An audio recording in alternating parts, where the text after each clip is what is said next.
Good evening, ladies and gents, wherever you may be around the world, and welcome to Splendid Isolation number 211.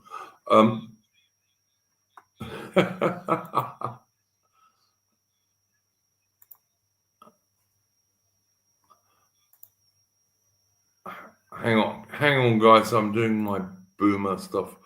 If it wasn't a boomer stream, it wouldn't be a TED stream. So there you go. Yeah, I'm happy to say we have Morgoth as a very special guest this evening. But as always, I'm going to start us off with a tune to give people enough time to get in. Take up the white man's burden, send forth the best ye breed. Go bind your sons to exile, to serve your captives' need, to wait in heavy harness on flooded folk and wall. Your new God's sullen peoples have devil and have child. Take up the white man's burden, in patience to abide, to veil the threat of terror and check the show of pride. By open speech and simple, 100 times made plain, to seek another's profit and work another's gain. Take up the white man's burden, the savage wars of peace. Fill full the mouth of famine and bid the sickness cease. And when your goal is nearest, the end for others sought, what's love that heed and folly? Bring all your hopes to naught. Take up the white man's burden, no tawdry rule of kings, but toil of serf and sweeper, the tale of common things. The ports ye shall not enter, the roads ye shall not tread. Go make them with your living and mark them with your dead. Take up the white man's burden and reap his old reward. The blame of those ye better, the hate of those ye guard. The cry of those ye humor are slowly towards the light. Why brought ye us from bondage, a loved Egyptian night? Take up the white man's burden, ye dare not stoop to this, nor call too loud on freedom to cloak your weariness. By all ye cry or whisper, by all ye leave or do, the silent, sullen people shall weigh your gods and you. Take up the white man's burden, have done with childish days, the lightly profit laurel, the easy ungrudged praise. Come down to search your manhood through all of thankless years. No age with give or wisdom, the judgment call your peers. Take off the white man's burden through all of thankless years.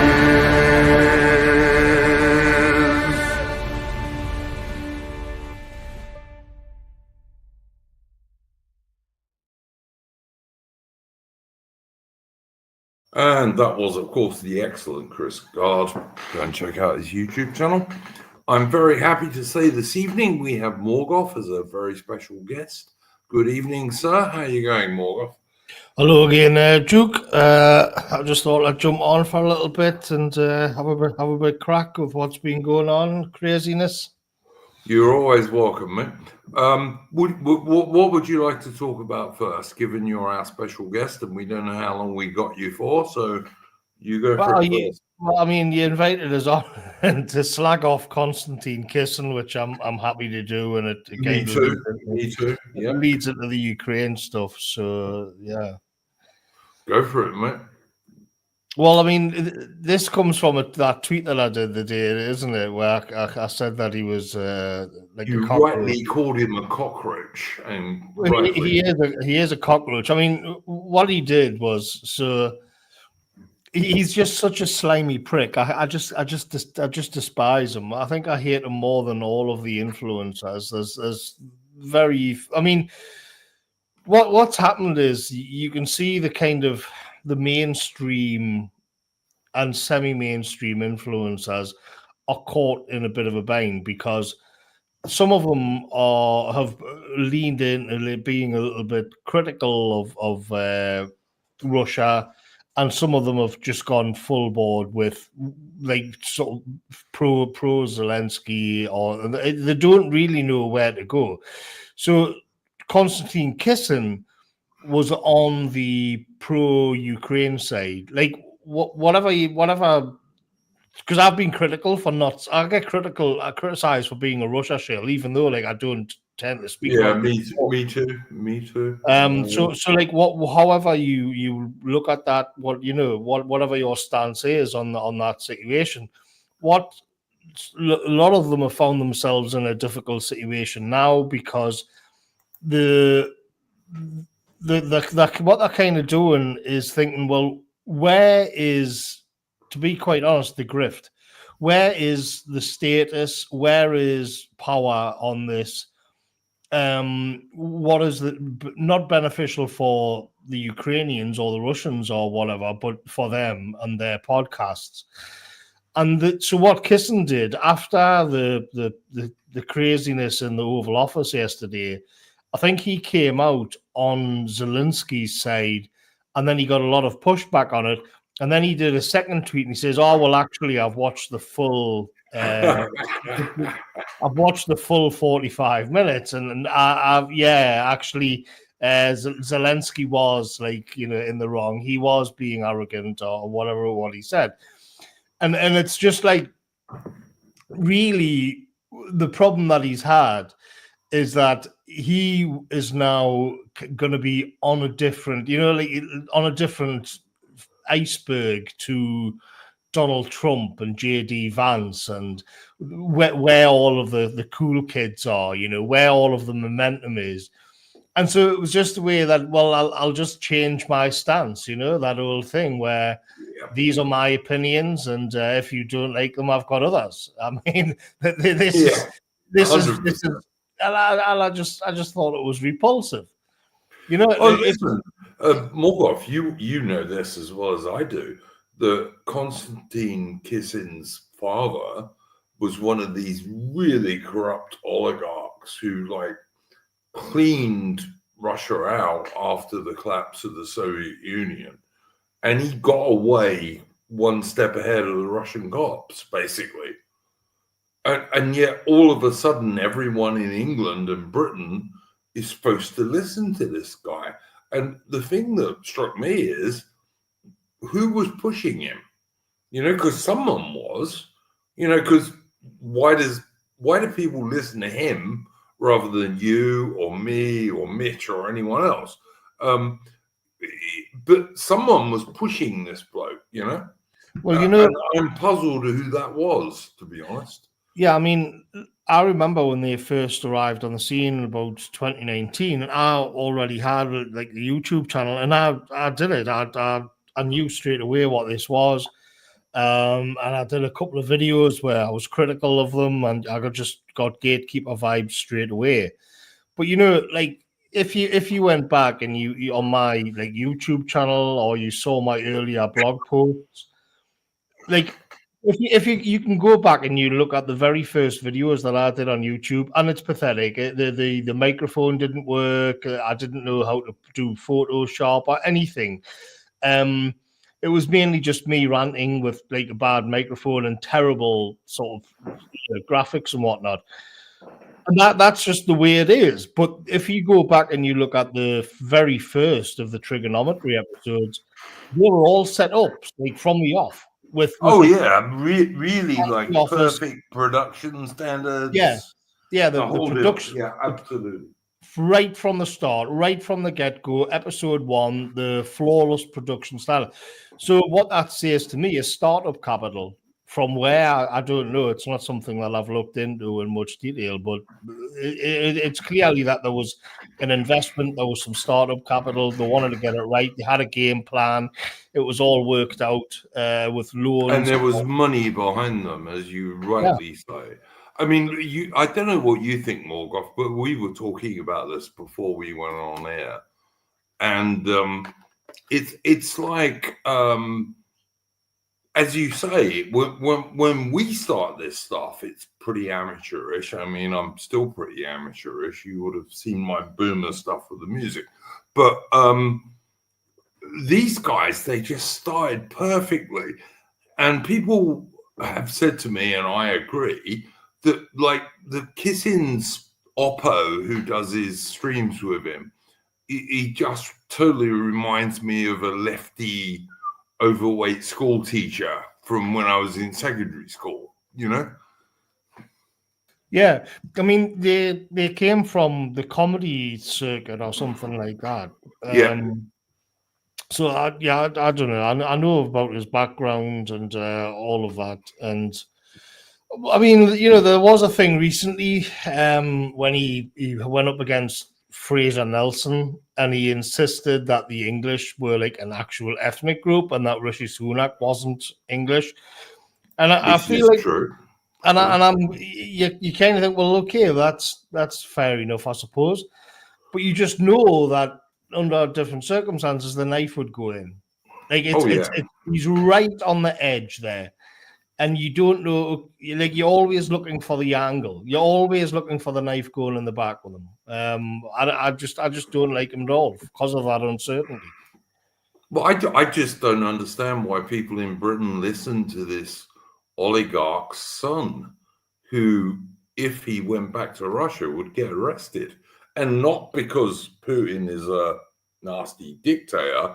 He'd be arrested because his father was a criminal who basically stole money from the Russian people. You know, it's like, but somehow he's this British influencer, you know, which is usually a cute girl rather than a Russian dude. I mean, I originally thought when they came out like on the side of Ukraine, I originally thought that was probably something to do with his kind of Russian Jewish background, some kind of family feud thing, that he just didn't like Putin because of the family history, and there may well have been an element of that. But I think as well that it's like this sort of, ultimately, when it comes to something like a war, I'll just back the regime. I'll just back this, you know, the American State Department, and I can't really go wrong. And of course, that's now changed, and so is his opinion on it. Like that's how it looks. Like, funny that. Yeah, I mean, I will say though that wider network, the Jordan Petersons, the Douglas Murrays, all of these people, that Niall Ferguson, all of this whole network, and they go on there and they go on each other's podcasts and they boost each other. Like what's happening with Ukraine and Russia for all of that scene is a bit of a headache, because there's some of them, like half of them are kind of old, like neocons, like Douglas Murray, so they're coming down on the side of doubling down against Putin, which is what the British government's doing and the Europeans are doing. And then you've got other ones who are more kind of Trump aligned, and they are now obviously against Zelensky.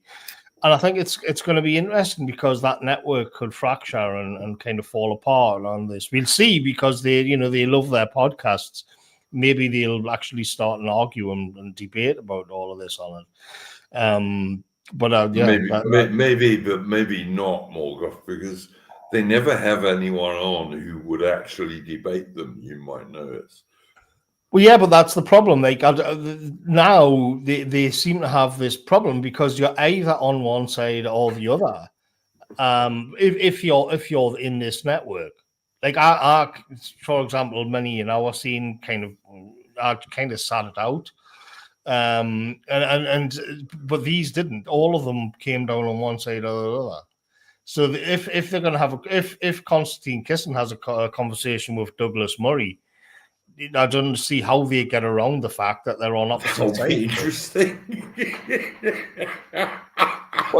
and it's kind of like this goes for the West, like as a whole, where we've got this fracture between America and Europe now. It's like a microcosm of what's happening across all of the West. Do you agree with me, Morgoth, that Britain is, leaving aside Starmer, who just detests real British people, but leaving Starmer and Labour aside, I think Britain's kind of in the middle. We're not totally on the EU side, but we're not totally on Trump's side. Personally, I much prefer Trump to the EU, but that's just me, you know. Well, it seems to me that the British government is the loudest cheerleader for aggressive policies against Russia. Again, yeah, absolutely, yeah. But that's just because they're stupid, surely. Well, I don't know, because they're perfectly in line with everybody else in Europe. The Germans, the French, the Italians are a bit more skittish. I think they're a little bit more, they're a little bit more wary of where all of this could go. But the British are leading. I mean, today Zelensky, he didn't go to Paris or Berlin; he came to London, and it was as if he got kicked around the Oval Office by Trump, and he wanted to kind of come and get a big cuddle off Daddy Starmer, which he got. Yeah, which he got. A very gay cuddle, I have to say. But yeah, and so I don't know. I saw something. Have we signed off another couple of billion for Ukraine or something? Almost certainly. But I will say this: like, traditionally, British men don't do hugs; they do handshakes. Yeah, I mean, it was funny when you saw the contrast of when Macron was there and he was all touchy feely, and him and Trump were trying to sort of leg spread each other to the point they were nearly falling off the front of their chairs. And then when you saw Starmer, he just sat back with his legs crossed, like a goal. I did like a funny tweet, just sort of. Yeah, 100%, mate. Totally agree. But you all know, Morgoth, because I know and everyone else here knows that British guys, when they like someone, when they're meeting a friend, they shake hands. They don't hug. Yeah, exactly. Yeah, I'm not big on hugging. Yeah, you shake hands. You, like with a bloke. I mean, you might hug your girl, of course, but that's a totally different thing. Gentlemen, Morgoth has mostly been talking in me, so Mitch, Aaron, Hitman, go for it.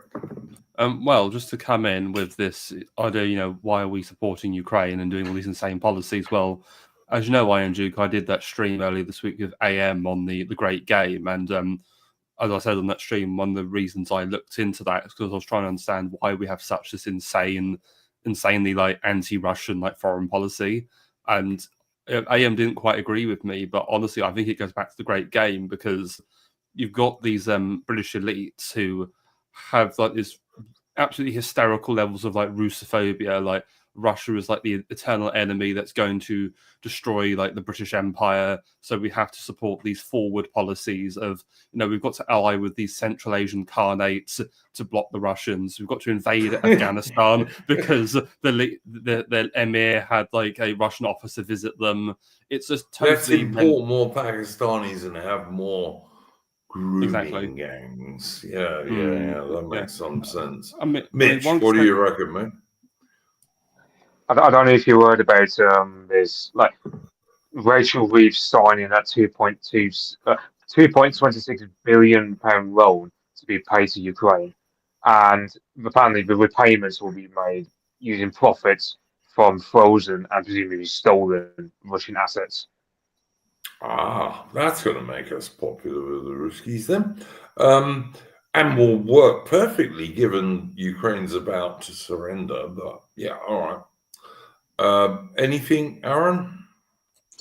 The only thing I'd say is that I think the peace could only come now. And I don't just mean because of obviously Trump being in the White House. I think an attempt to impose peace from the outside, say, a year ago, would have backfired spectacularly because the Ukrainians would have really played it. Whereas now, they'll make noise, but they'll accept it because they know they've no choice. And also, they can probably see, even if they wouldn't admit it in public, that they can't actually take back the territory that they want. Well, obviously they can't. They've been trying for 2 years and just losing more territory all the time. I mean, the Ruskies have, I don't know, 3 or 4 times as many guns and rocket artillery, heavier guns and rocket artillery, and endless ammunition, which the Ukrainians don't have, which is why I think Ukraine has lost probably somewhere between 1 million and 1.5 million casualties, and Russian casualties are probably half that, despite what you've been hearing from the lying and totally dishonest Western mainstream media. And I have to say, the lying and totally dishonest NATO sources, in public at least. But Well, then, I mean, don't you know, Iron Duke, the Russians, they just, human wave and horde tactics, they just rush over their trenches, when they die, the next soldier just picks up their rifle, their tanks. They don't even have rifles, they only have shovels. Yes. They only have shovels, and we're supposed to believe this nonsense in the West. And I'm sure many normies do because they have no idea about anything. But I don't know. Morgoth, what do you think? Well, I think what interests me is what are the British and the Europeans thinking? Like, why have we arrived at this schism? Because I think Hitman mentioned Heartland theory before, the old Halford Mackinder sort of idea that Russia is the main sort of bulk of the world island, and you have to keep them divided. You have to keep the Russians and the Germans apart. And if you have a look at where Ukraine is on sort of Mackinder's Heartland map, what is it? He who controls Eastern Europe controls the Heartland. Who controls the Heartland controls the world. And Mackinder came in for quite a bit of stick. I did a podcast about this with Frody Midyard last year, and he's firmly on the Ukraine side. And when you got sort of ballistic missiles and air power and all of that, Mackinder was seen to be kind of out of date and defunct. Yet, all of the action over the past 3 years has taken like right on the line of where he said it would, which was in the middle, in Ukraine. It runs right through literally where he said. Yeah. But that's based on an assumption that the Americans would be there. It will be a kind of a continuation of older Anglo policy that the Americans had adopted after they took over, more or less after World War II. But if the Americans drop out and it's the Europeans, and we're still going to continue on thinking in that way, for European, as they would see it, for European security, This is what I think is interesting. I was listening to Rory Stewart, so we know what the Trump side of this is. You know, we've all seen the Tucker Carlson sort of. There's on the internet on the right wing. I would say the sentiment is more pro-Russian. We've all watched the John Mearsheimer videos and all of the rest of it, and I was watching Rory Stewart's podcast today. And what I thought was interesting was like, I'm trying to understand what's going through the minds of the British establishment, the European establishment generally. You know, without just disregarding it. You know how they say we're in echo chambers and everything, without disregarding it, without having sort of bias. Like, what is it they're saying? What is the problem?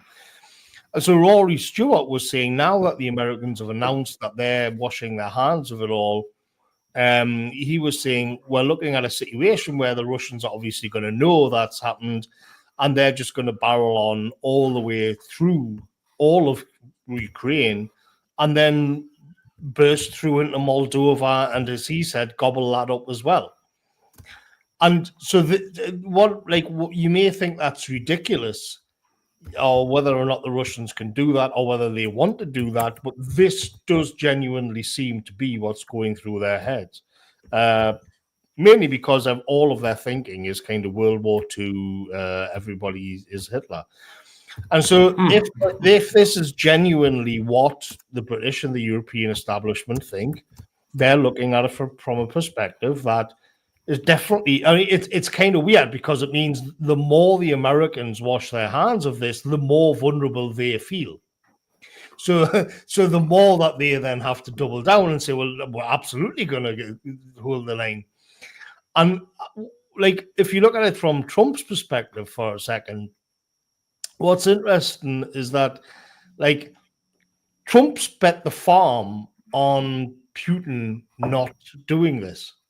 And open it up to the panel, will he do it? Because it seems to me either he does carry on, he does, or maybe in 18 months' time, he picks a fight somewhere in the Baltic, or he does the sort of on all of Ukraine and then into Moldova, or he just says, right, that's enough, and I've got enough, and I'm not going to do any more. But either way, one side of this or the other will be proven completely wrong. If he does do it, then the Trump regime looks complicit in a Russian invasion of Europe. If he does nothing, then the European establishment looks absolutely absurd and ridiculous and totally discredited. So it's like we're in this binary here, one thing or the other. There's only one outcome that can happen here, or maybe there's another one that I haven't thought about. Morgoth, I'll just say this. Like, the Russians have taken 2 and a bit years to take most of the 4 oblasts that they have annexed, where the Russian speakers all voted to become part of Russia. They've taken over 2 years to do that. They're definitely winning the war, and if the Americans cut Ukraine off, they're going to win it a damn sight quicker. But the fact is, the Russians are winning. But on the other hand, I see nothing that makes me think that the Russians under Putin are suddenly going to do a blitzkrieg into Europe. I don't see it. I just don't. You know, I don't think they can do it even if they want to. But that's just my view. Guys, what do you think? Well, no, it's this idea that, Russia are this dangerous, blitzkrieging threat, but they're also completely useless, and Ukraine will win by Christmas. Is like, which is it? These are both contradictory statements. Make your mind up. 100% him, man. I totally agree. This is why I hate the Eurocrat liberals most, because you get these people endlessly whinging about how they don't like Trump's direction in terms of negotiating directly with the Russians, but then they don't invest in, let's say, a military industrial complex of their own. Germany, for example, hasn't really built up much of an industrial complex to deal with the military demand. Not lately, no. Now, then there's the fact that they just carry on antagonising like the one demographic they need in order to wage a war, which is white straight men. So it's just I'd say the worst part here. But I mean, Zelensky can be a bit of a worm and how he behaves. But I think the worst people by far in this entire saga have to be the Eurocrat liberals, because you have people that are self-underlined. They run, for example, the German military into the ground. They carry on complaining about America pivoting away, but they don't have the initiative to do anything by themselves. Yeah, And so don't disagree. they just look like headless chickens, just about to get run over on the road. Which it's kind of like you get regimes like Ceausescu or East Germany after Gorbachev comes in and tells the Soviet garrisons don't intervene if, let's say, the East German population want to get rid of their regime or whatever. Yeah, no, I think you're totally right, Mitch. Aaron, anything to add? Yeah, I would say I think the reason why the Europeans are so focused on Ukraine is because they don't see anything outside of Europe. They don't actually think anything is outside of Europe. Yeah, to some degree, I see what you're saying. Yeah, which Britain has always been like looking outwards rather than looking inwards. It's why we didn't fit into the EU, really. Yeah, no, I don't disagree with you, Aaron, on that. Oh, sorry. No, you carry on, mate. I was just going to say that when it comes to the idea of the Russians going west, I don't see that at all. One, I don't think they're actually capable of it at the moment, and given the way that they haven't, so to say, been overly successful in Ukraine, even though they are obviously they have the upper hand. But also, traditional Russian foreign policy doesn't want to go west; it wants to go south. It wants to go to the Eastern Mediterranean and influence over the Suez Canal, and also influence in the Balkans as the protector of the Slavs and Orthodox civilization. So going west makes no sense to me at all. No, I agree with you totally, Aaron. Look, all I see, if Putin wanted to go west, which I don't think he wants to for a second, I don't even think he wants Western Ukraine, to be honest. But if he did, it's just going to give him problems. Why would he want those? It doesn't make any sense to me. I mean, but also you got to look that what Trump's trying to do is to reorientate the USA against China, which is fine. I mean, whatever. I'm no big fan of the Chinese Communist Party. But why can't Europe pay for its own defense? The thing is, I get this impression from Europe that they think we should spend all our money on health services and benefits for illegal immigrants, but we shouldn't spend anything on defense. Why shouldn't the Americans say to us, well, get fucked, if that's what we want to do? It's not the American taxpayer's problem to pay for European defense. The European Union had a budget for refugees it was between 2021 to 2026, I think. I looked this up last week, and their budget for refugees was 80 billion euros, and the climate net zero budget was 648 billion euros. and so let's just cobble them together, and you come at a figure of 700 billion euros just pissed away on nothing, like on nonsense. And really nonsense, the Americans aren't wrong. If the Americans are having to stump up and they're looking at this money just being frittered away like that, they can say, yeah, like, you got to get a grip. You all this money on like low carbon emissions and heat pumps and solar windmills and all this shit. like you're gonna have to give yourself a bit of a wobble. Yeah, like so it is. I mean, they don't need this kind of decadence and stupidity kicked out of them, because it's and another thing is, it just bleeds the population. Look, if I see a load of tanks on parade, I can at least kind of think, well, I know where my taxes went. But if all I see is migrants in hotels and windmills, it's just demoralizing for people. And then on top of that, what I don't think gets spoken about enough is that it's not enough just to have a lot of shiny new weapons. You actually have to have a kind of political formula that makes what people want to fight, that makes people proud of their countries.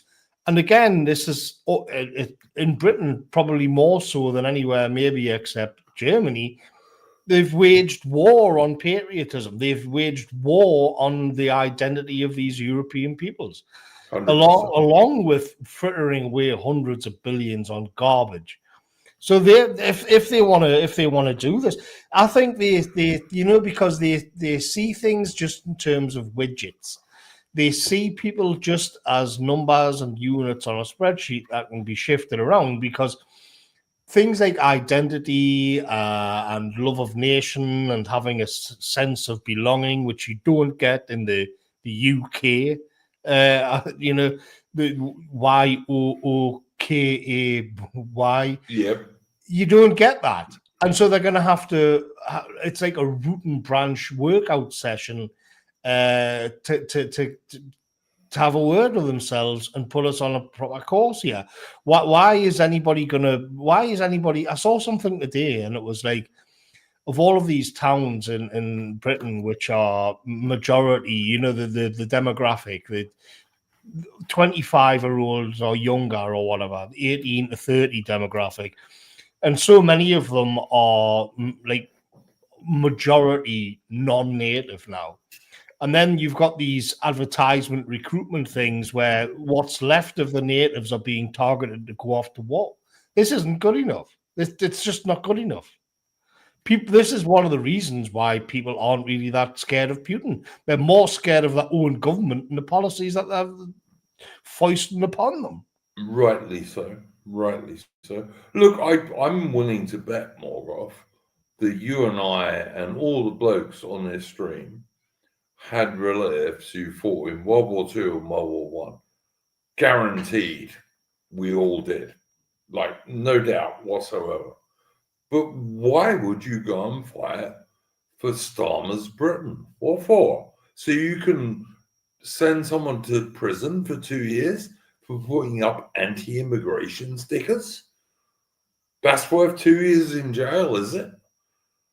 They took down the portrait of Lord Horatio Nelson this week and replaced it with Yvette Cooper. I know. It was it's pathetic. It wasn't even like Doreen Lawrence or some some icon from their own like shit library. It was like a sitting member of Parliament. It's a woman in her 50s who's in government now, not part of some left-wing civil rights crap from 40 years ago or whatever. She's wandering around there now, going on daytime television. That's what they replaced. What does that do to the spirit of a nation? How stupid! It destroys it, as you know. And this is going on while literally in the same week, in the same news cycle, they're talking about cranking up. Oh, well, we're going to go up to 2.5 billion on defense and all of this. And you think it's not enough. As I say, you can't just roll out a bunch of shiny toys. And half of that is going to be given to Mauritius to take over the British territory in the Indian Ocean, which is already British. But we're going to pay money for that because Starmer is a gay twat, basically. Yeah, I don't know what more to say. It's a complete shit show, and they won't. I thought they would have attempted to get this in order. But no, they're doubling down on the woke stuff, while at the same time, like trying to also turn towards a more militaristic mindset. It's just absurd. It's just ridiculous. I was watching people on Discord today, Morgoth, who were very pro-Ukraine, right? And anyone who's very pro-Ukraine, I'm deeply suspicious of if they claim to be British, because it makes no difference to Britain who runs Ukraine, basically. But I watched these guys, and they were talking about Kamala Harris. If only she'd won the election, this would have been all right. And this is on a supposedly right-wing Discord. You know, I actually said to them, what did you want Kamala Harris to do? Give Putin a blowjob or whatever, you know? It's so crazy. I mean, there is that angle as well, that a lot of the sort of long-term strategies and policies that have been locked in is on the assumption that Donald Trump wouldn't have got back into power. And so he has. And I mean, I didn't know until the thing what happened with Zelensky in the Oval Office the other day. Apparently, there is actually a lot of bad blood. You know, the Russia. Trump ranted about this quite a bit, and I think he asked for help from Zelensky when they were trying to impeach him and jail him for the Russia hoax thing. And Zelensky was in the tank for the Democrats, and he went along with it. 100%. So all of this is kind of, you know, he didn't forget any of it, and now it's revenge. Revenge is sweet, I suppose. Well, and also Trump is doing deals for rare earths with Putin that completely cut out Zelensky.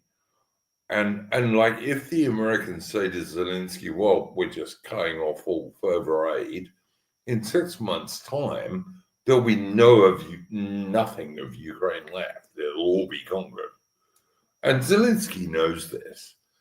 I mean, I'll be honest, if I was Zelensky, I wouldn't even have gone back to Ukraine, because as I've told people for the last couple of months, I wouldn't want to be one of Zelensky's British SAS bodyguards at the moment, because at some stage, his military or his SBU secret police are going to kill him.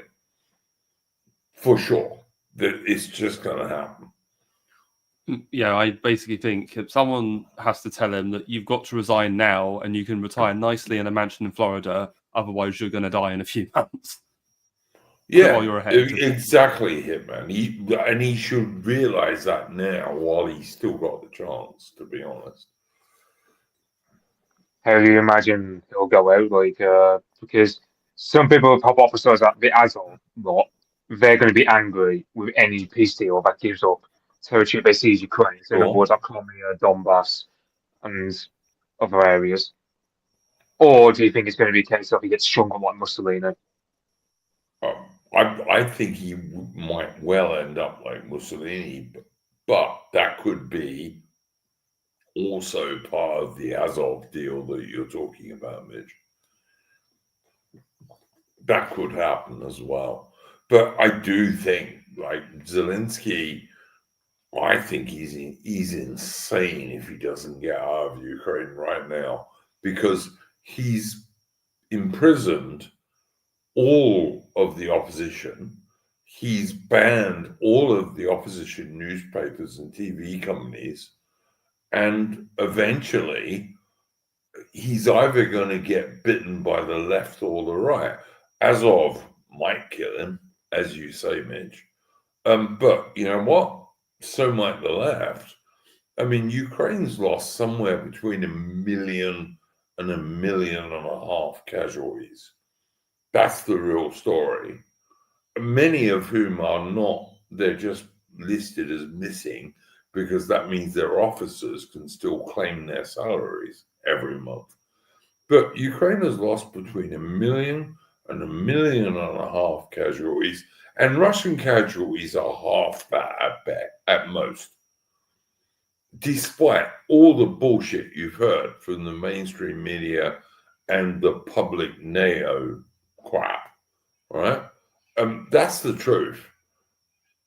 Zelensky should get out of Ukraine while he's still breathing, because he's going to get a bullet in the back of the head at best.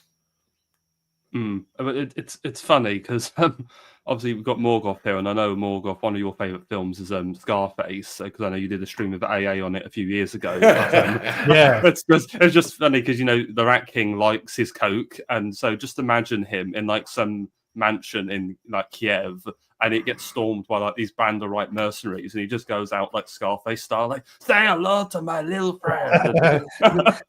I think there's a lot of, because you know, you get criticized for comparing everything to films and stuff, but just objectively, there's a lot about all of this, right, where we've come to with this, which is like gangster. It was like Trump behaved like a mafia boss, I thought, yesterday, and I'm not saying that's a bad thing. It's nice. It's refreshing when you're used to having all of these like female managerial bureaucrat types. It is refreshing. You see people now saying like, we're getting back to this sort of great man of history mode, and away from the bureaucrats.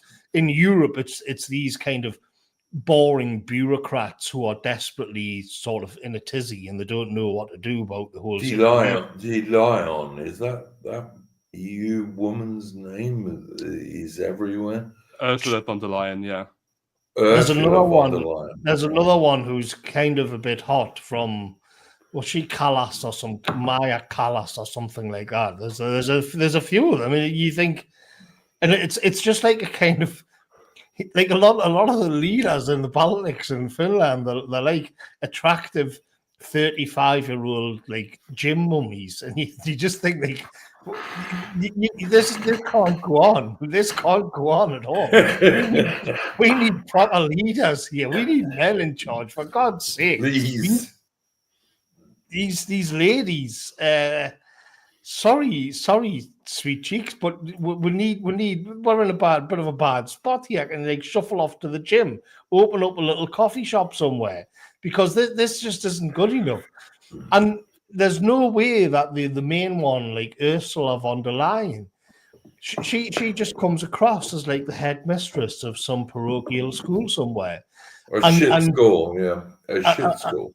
And you know, like, again, it's that thing where on paper, I'm sure she's got all of the qualifications which is needed. I'm sure she's been to all the meetings.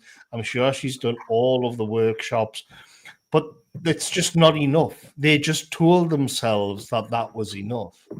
And you can't, like, to get back to the gangster point, you don't tend to see women in prominent roles, like lecturing Don Corleone or Paulie Savino from Goodfellas and all of that, because when you're reverting more to the law of the jungle, there's no place for these women. That's just decadence. It's just softness and decadence. 100%. And when it goes, they have to go as well.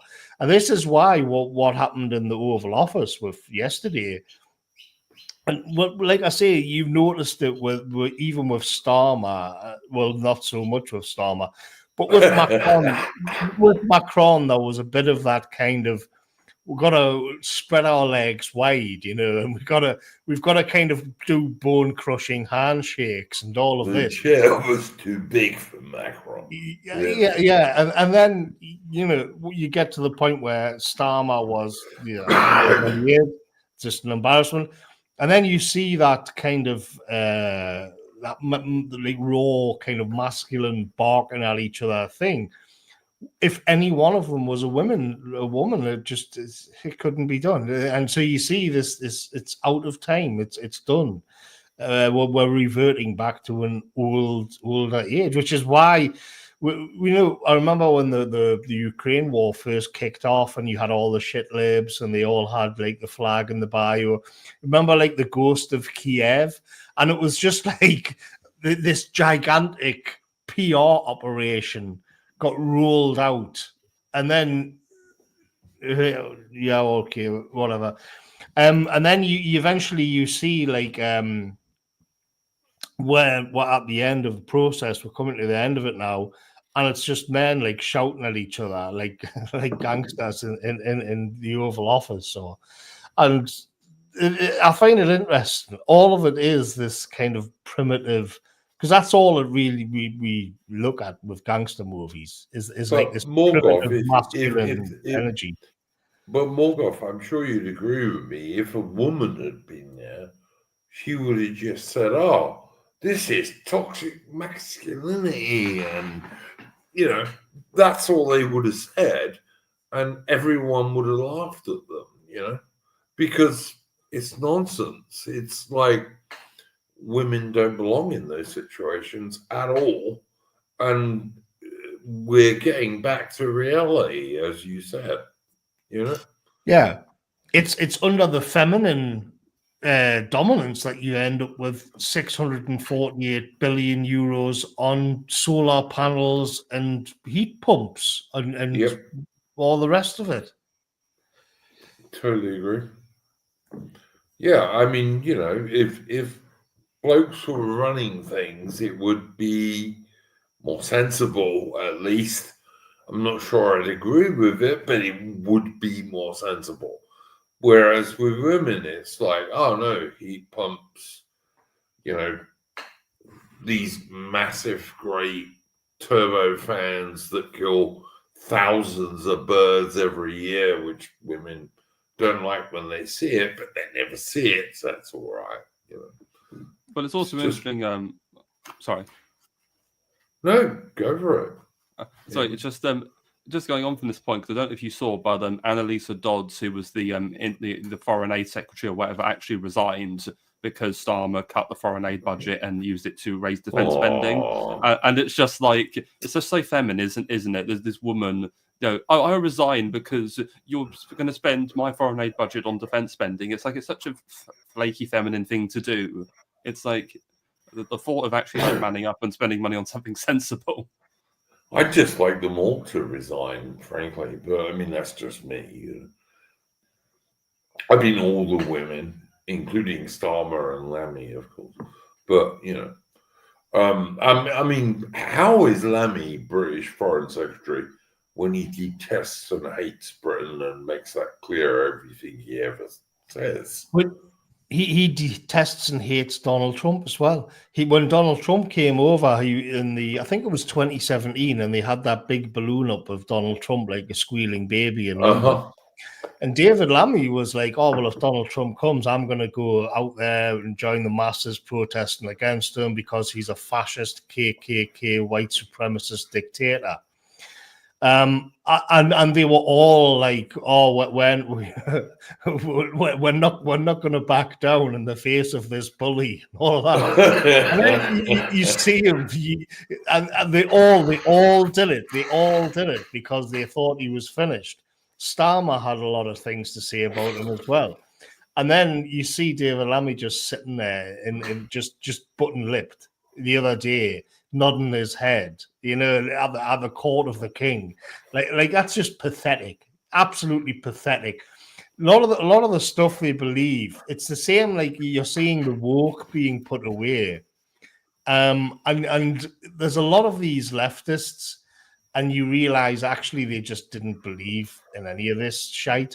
Like there was a take going around that it's a kind of religion, it's this Gnostic religion, and they've all gone mad. And when you see that the funding's cut, and they're no longer backed by power, they just crumple, they just fall apart.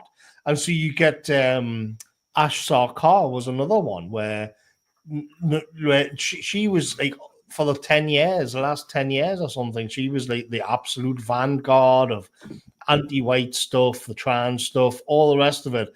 And now she came out with a book last week, which presumably she's been working on for a while. And it was this kind of, what the left went too crazy, and you just think, right, so what's happened is the incentives have dried up, and now he's moving back in to be kind of like centre-left socialists, even though you've spent the last 10 years screaming at white people, going on about transing the kids and all of this stuff. And then all of the incentives have dried up. The networks have been pulled because of the US aid thing with Elon Musk.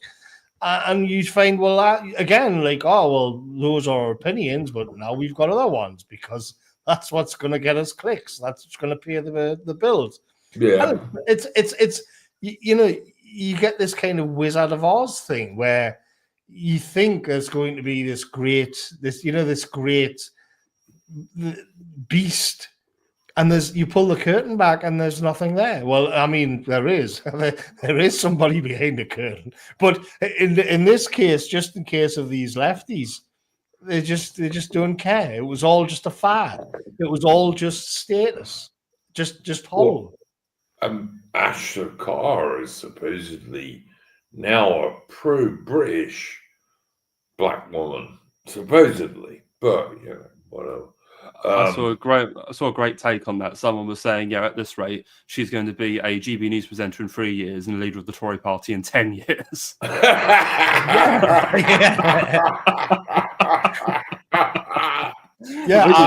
true.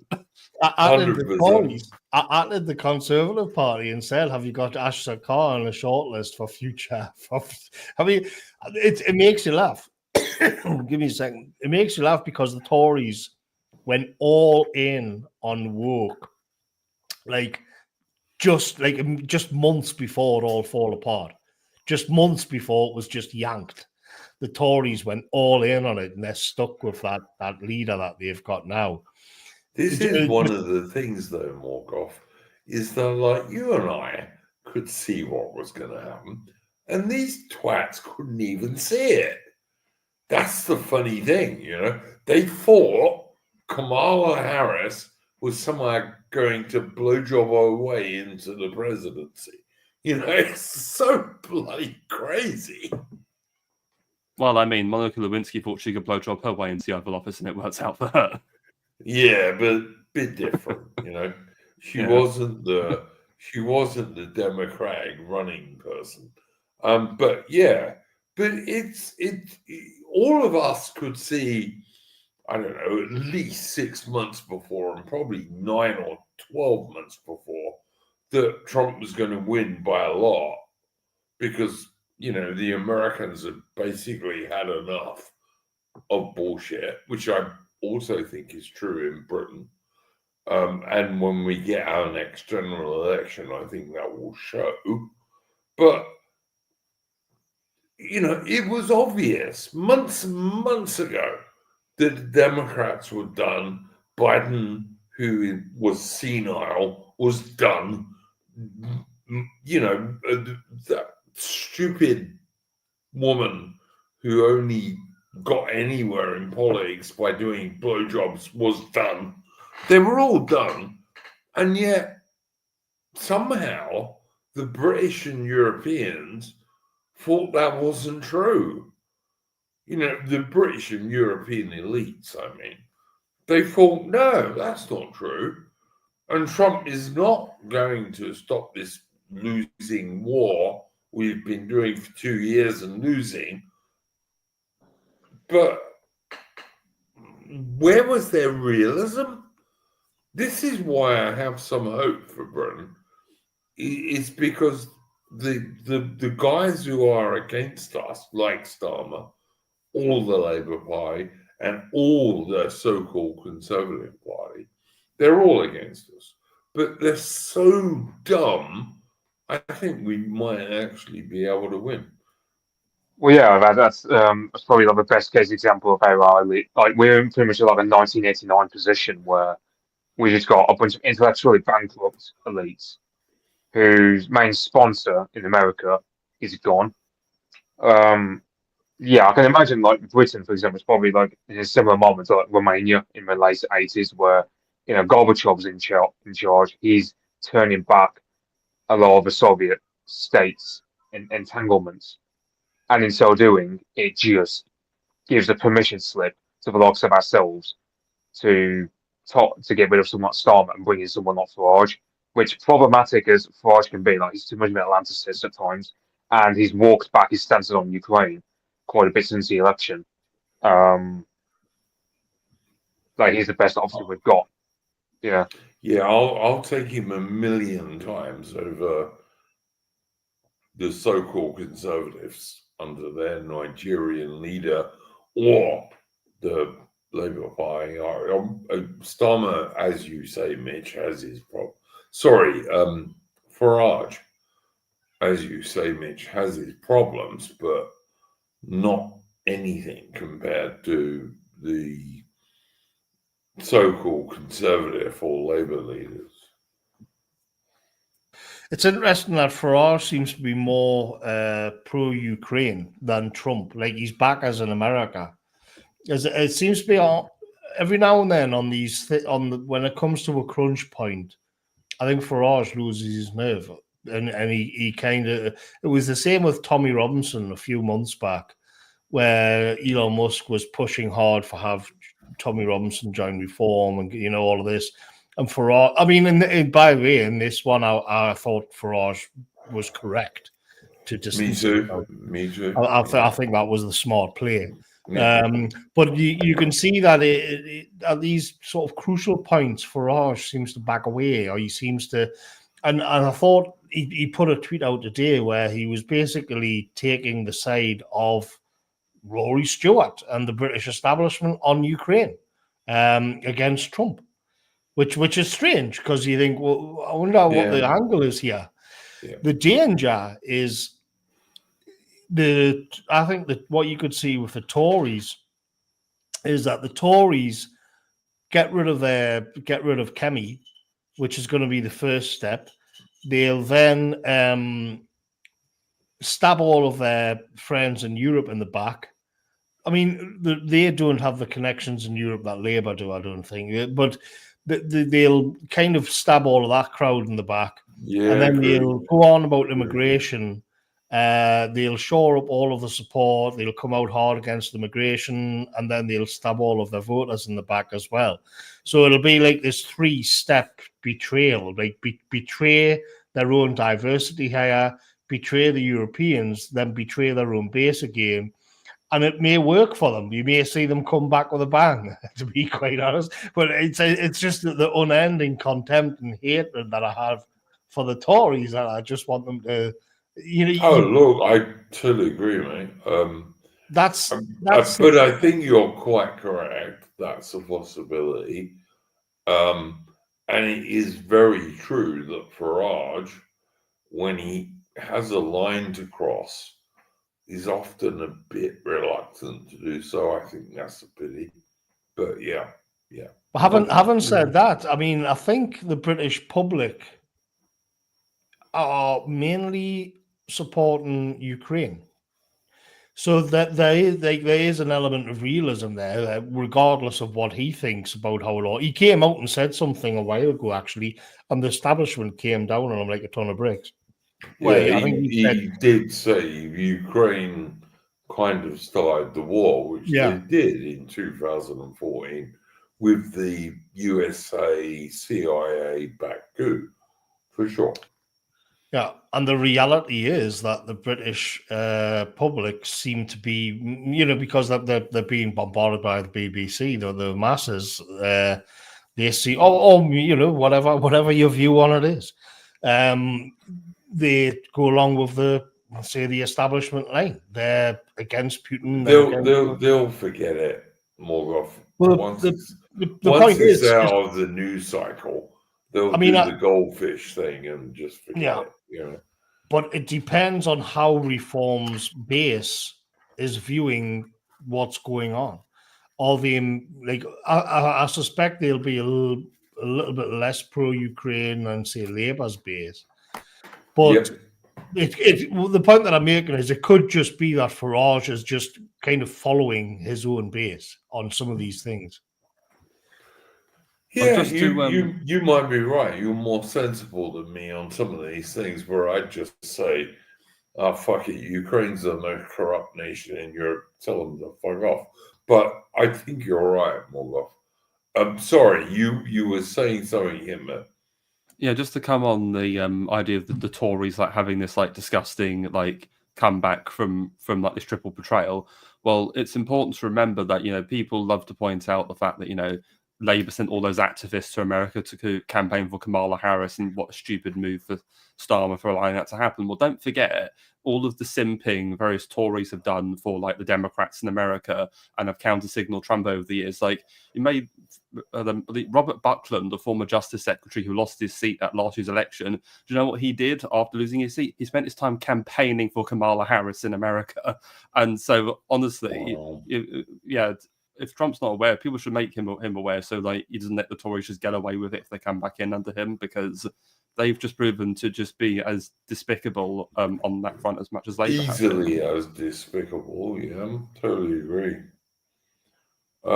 Yeah, I hate them. I mean, like, the only thing I wouldn't vote for at the next British general election is the Yoruba Nigerian leader of the British Conservative Party. There's not a chance I would ever vote for her, no matter how bad Britain's situation was. I'd still not vote for her. I don't get what the so-called conservatives think is happening. It's like they're denying that British people are finally starting to wake up and realizing that mass immigration is a bad thing. I mean, but the conservatives, in air quotes, want to pretend that that's not true. I mean, Labour love it because, without that, Labour's not going to win elections. But the so-called conservatives also love it. And to me, it's impossible to understand how anyone who has the slightest regard for Britain, England, Wales, Scotland, Northern Ireland, Britain, call it what you like, can support like a Nigerian woman to lead the so-called Conservative Party. It's absolute nonsense. It's as if the Conservatives thought this is just the future. Being woke, politically correct, we can get a black woman in and then she can say the things that we're scared to say. And this is going to be the way that it's going just on and on. And then within 6 months, it all gets it all gets flipped overboard. And you get the likes of J.D. Vance lecturing Europeans about free speech and being too politically correct and all of this. And the Tories are left carrying the bag. The Tories are left lumbered with Kemi, which makes them just look like a joke. Like it was as if they invested in Walkmans the day before the iPod came out, or something like that. You know what I mean? It was just a total wrong move, which I think they're going to rectify or try to. Well, it's funny you said that, Morgoth, because AA likes to joke that the Tories like watch his channel for ideas. Well, I have to wonder if like they're watching his videos from like 5 or 6 years ago, where he had the idea of if the Tories want to do well, they just need like the base black lesbian as their like leader. So they're not even watching his current stuff; they're just watching videos from like years ago and just copying it, and it's just a disaster. Yeah, I think they'll try and they'll look at the way things are set up, and they're going to think, well, we're going to have to try and get into the good graces of Trump and MAGA, which I don't think will work because they're going to be lumbered with people like Boris Johnson, who stand now eyeball to eyeball with Trump, like on the other side of the Ukraine issue. Totally agree. I'm many others in the so-called Conservative Party. I say so-called because they don't conserve anything, basically, except for their political power. They're a vile party.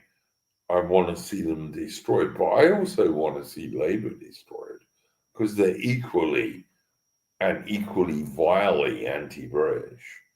I mean, could you find a more anti-Anglo-Celtic Prime Minister than Starmer. Not if you search for him, I would suggest.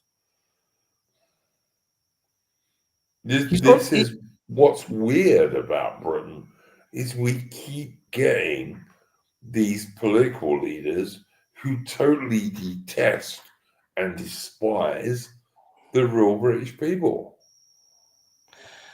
Imagine the other day when they were in the Oval Office and JD Vance called out Starmer like to his face about how there's no free speech in Britain anymore. Just a week after he did it to all of the bureaucrats in the European Union. And just put that in like a historical perspective, because everybody knows it's true. Everybody knows that people are getting arrested for nonsense. Apparently, when they went to speak afterwards for the lunch, they hammered Starmer on this again, with even Marco Rubio as well. And so you get this crazy situation where the Prime Minister of Britain is being lectured to like he's some tin pot dictator who's locking up, which they are, and they pretend and they cope as if it isn't true. They kind of compartmentalize it and they say, oh well, it's just hate speech. It's just incitement. It's just this, and it's just this, and it's just this. And it's like, yeah, well, if you add it all up, like, yeah, people are being arrested for tweets. It is true. And they've found a way to kind of mentally deal with it. Do you know what I mean? Oh, absolutely, Morgoth. I see what you're saying entirely, but the truth of the matter is that Starmer is anti-real Anglo-Celtic British person Prime Minister. He despises and detests us, and he makes that very plain most of the time. And yet he can go across to America and see Trump, and with all the pomp and ceremony of a British Prime Minister, but actually, how many people support him in Britain? Almost none, really. I mean, Labour only got, I don't know, what was it, 38% of the vote at the last election, and I'm sure it's a lot lower now. So yeah, it's just it's a con job basically, but it's a con job, the guy being Prime Minister, because no one in Britain really wants him to be Prime Minister, and I'm pretty sure come the next general election, Labour's going to be really heavily booed out. But you know, there'll be another 3.5 years of every anti-British policy you can possibly think of. But that was the same under the so-called Conservatives. Every anti-British policy you can possibly think of. The British people have never supported mass immigration, but it's been foisted on them for decades.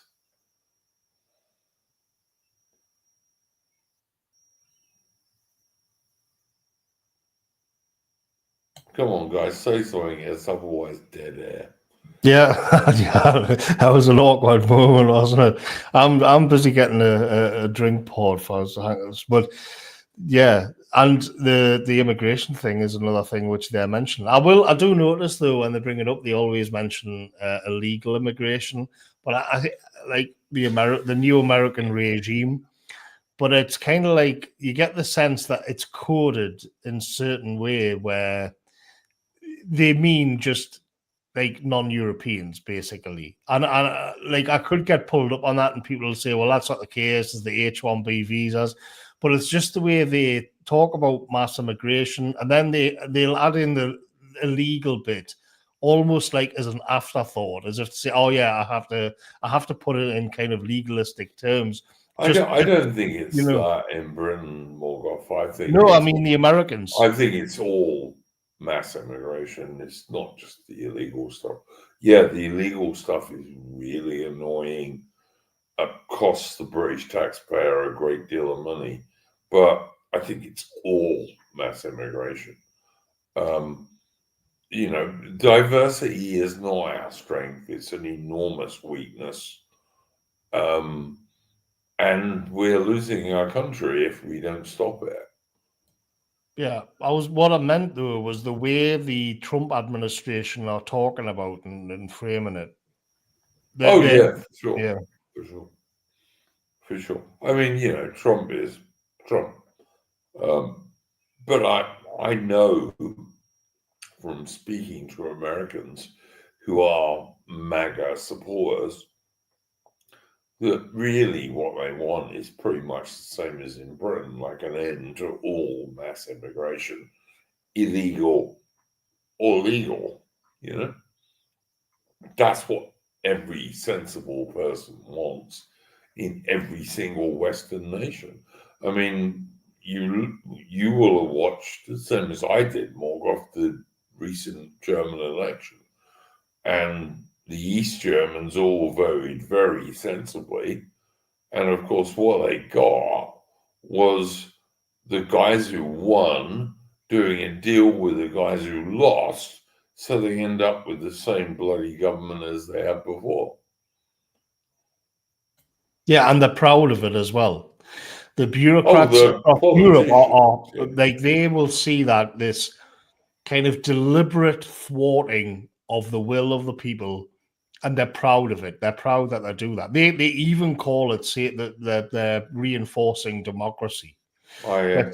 We're saving democracy from the outcomes of a democratic vote. But again, like, and this time they're not getting any support at all from Washington. Which, whatever else you think of the Trump, what's been going on, fair play. It's nice. It's nice to have a bit of backing. I'm as kind of burned out with this. I feel like I've been betrayed too many times, and I'm always thinking, okay, so when's the rug pull coming? When's the knife going to go in the back? Am I allowed to be a little bit optimistic on this? What I'm seeing here, and yeah, I'm hesitantly and carefully liking what I see. I mean, look. The bureaucrats in the European Union are completely isolated. They really are unhappy at the moment about Trump. I mean, one thing I think the Americans are going to have to think about very seriously now is what happens 4 years down the line. Because if you look at what Musk is up to, slashing the government and all of these things, with their US aid, all of the patronage networks are being destroyed.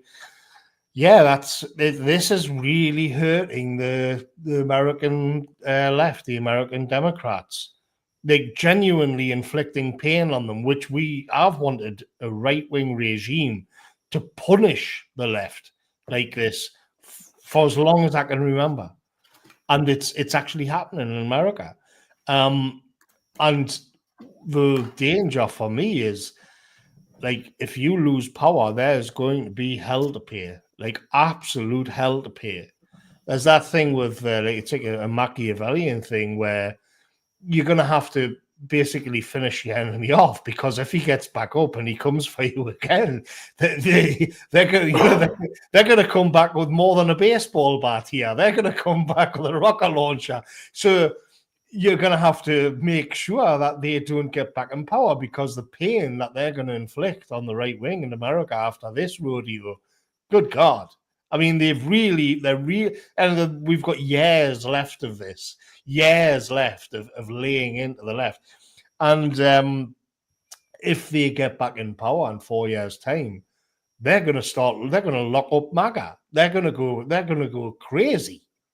And I think people in America are going to have to prepare for that and game that out now. Well, I mean, look, what we're all hoping, and I know what American MAGA supporters are hoping, is that you'll get a Vance government or something like that, which will be very similar to Trump. I think there's a good chance that may happen, but if it doesn't, God help right-wing Americans for sure. Just one thing to come in with Iron Duke, because as you saw when I shared it, because I did write an article for the Old Glory Club, which they released last week on new managerialism. You know, is Musk's Dodes the kind of like a new power elites, essentially? You know, comparing it to the Milner Group. And one of the things I speculated on was that, well, we're all talking about, you know, it'd be great, you know, Vance does come in and he's based and he carries on the good work, but because of his links to obviously Musk and Peter Thiel, what if we just get like this, you know, kind of like libertarian like subversion of MAGA, where it all just becomes like this, you know, kind of like corporate grift operation? And I hope that doesn't happen, but that's a real possibility we have to think about. It's possible. If it happens, there's fuck all we can do about it. But I mean, it is possible. I agree. Is it likely? I don't know. Right, it's possible, but at the moment, what I'm seeing from the Trump supporters, most of them, is positive. That they do want to clean out the Augean stables to some degree, you know. What might be more likely is, you know, they'll be victorious and, you know, the Democrats will be defeated in the long term, but it just might be in a form we weren't quite expecting or exactly wanted. That's always likely, mate. What can you do, you know? I mean, I have to live with this thing where I want Britain to be totally independent, but I know damn well it's never going to happen. Britain will either be attached to the EU or it will be attached to the Americans. Now, if it's Trump's America, I'll take the American alliance every single day. Not because I think it's perfect, but because it's better than the EU, which is vile. But, you know, we don't live in this perfect world. No, I mean, I think what they would like is to have Farage as Prime Minister in Britain as the MAGA point man. So we would be airstrip one, and that would tie in with the moves being made on places like Greenland and Canada.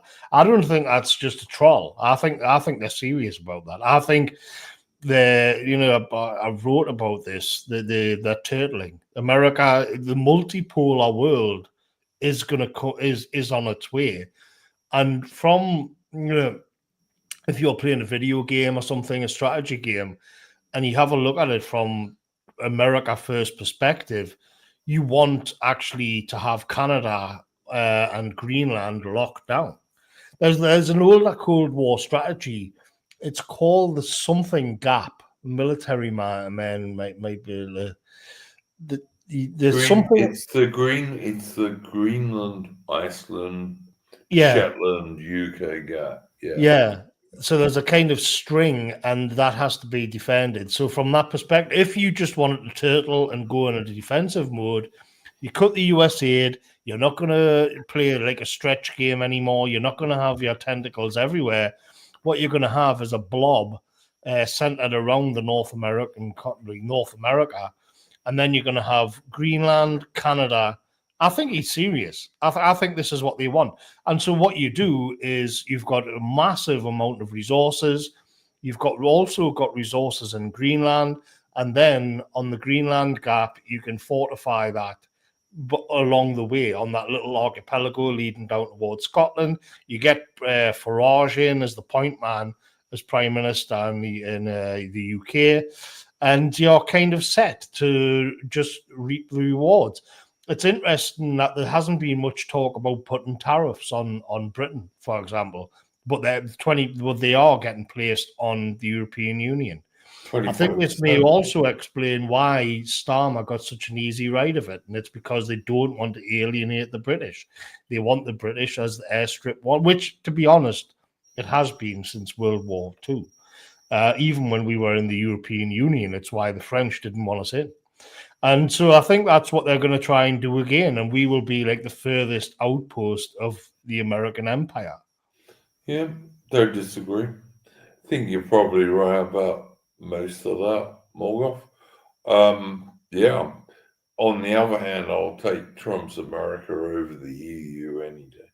Any day. Here. I hate the EU.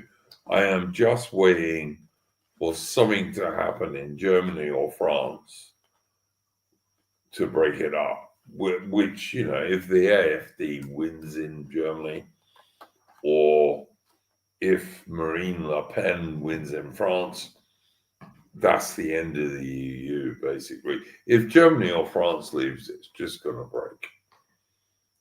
I just want Guy Verhofstadt just like crying as it all breaks apart.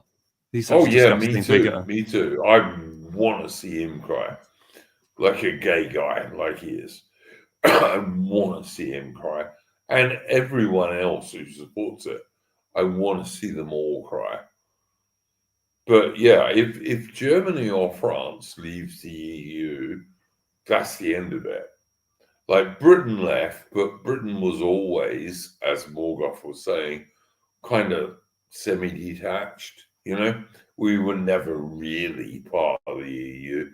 But if Germany or France leaves, and the whole idea of the EU was France cuddling up to Germany so they wouldn't beat the arse out of them again like they would have in both world wars.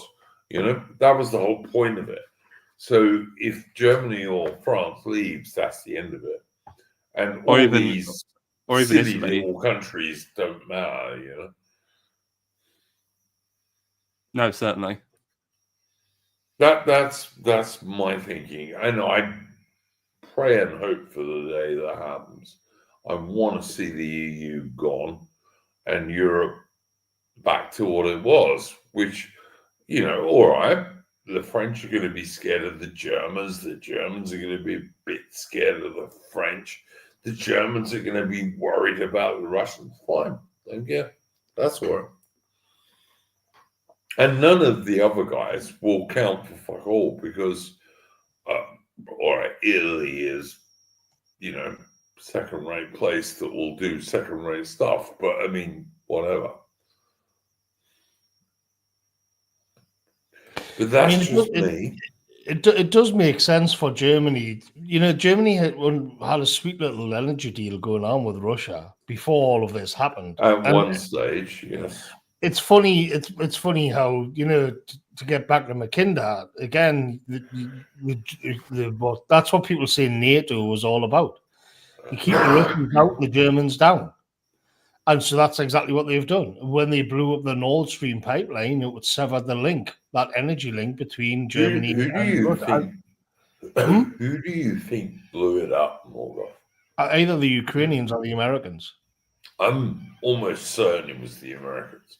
Yeah. And I've seen big audiences laugh when people have said it was the Americans, because it was the Americans, I actually think it was us on America's orders, funnily enough. Oh, look, that's entirely possible. That is entirely possible. Yeah, I agree. It could have been us as well. But basically, either America or one of its vassals, because then it's as if for the Germans, the nightmare scenario would be the Germany and Russia linking up and thinking, actually, we've got a good deals going on. The energy's nice, because German manufacturing right now is just tanking. Germany's just in a hell of a mess because of this. Dying. Yep. So, I mean, demographically, it's horrible. It's tragic what's happened with Germany, and it makes little sense for them to have good relations with Russia. Lots of energy, lots of all of this trade, but it got wrecked, like literally blown up. And so they are where they are, and it had nothing to do with the Americans. Biden and the US government had nothing to do with blowing up Nord Stream. And if you're a real stupid, dumb bastard, you might even believe that. But whatever. Look, I totally agree with you, Morgoth. You're telling the truth, obviously. And maybe we might be in a world wherein I don't know, 10 or 15 years, Germany and Russia might be allies. Who knows? It's happened before. Yeah, and you can see that that sort of scenario has been made very, very difficult because of what's happened over the last 3 years. And to be fair, like to this day, the Germans are the ones who are, along with the British, screaming the loudest for action of some sort to be taken against Russia, which is none of it makes sense. Yeah. You know, people used to say, "Oh, is it all this grand conspiracy and everything?" And a lot of it is just a lot of it comes down to the fact that you're ruled by malicious retards. Who hate you. Yeah, Yeah. I agree. I agree. Especially in the case with the Eurocrats. There's elements in the America and in the British sort of, you know, higher echelons which don't like us, which is there's that. But when you look at these kind of bland, ditzy, idiotic, idealistic bureaucrats in the European Union, it's just having shockingly bad leadership. Yeah. Weak, stupid people who need to be cleared out. Don't disagree at all. It's just a liberal merchant oligarchy. I mean, you were talking earlier about, you know, all this money the EU like spaff on like green energy crap and other stuff, and it's all just make work schemes for middle class like liberals, so you know they can just, you know, I don't know, scratch the, just cut the fingernails all day, take a salary, then go home. That's basically it. Well, it's like womanish policy, really, Hitler.